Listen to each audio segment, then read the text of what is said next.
There was a working pharmacy inside Disneyland, and it gave children free vitamins.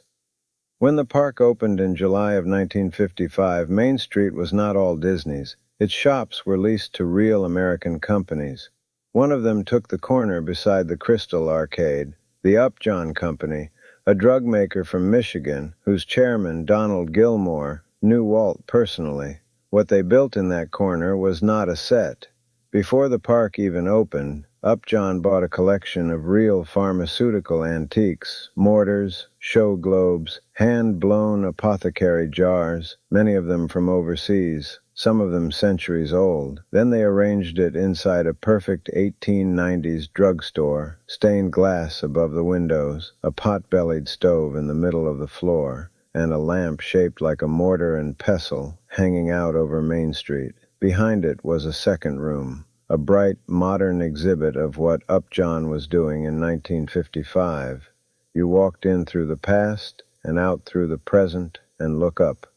Painted on the second-story window are the names of the men behind it: Donald Gilmore, E.G. Upjohn. Main Street's windows have always worked like a credit roll. It never filled a prescription. It was a display.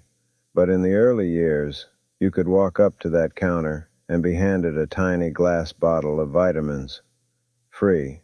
It lasted 15 years. By the end of the 60s, Disney had stopped wanting shops that outside companies owned, and in September of 1970, the Upjohn Pharmacy closed. A clock shop took the space. It is still a clock shop today, and almost nobody walking past it knows what used to be in there.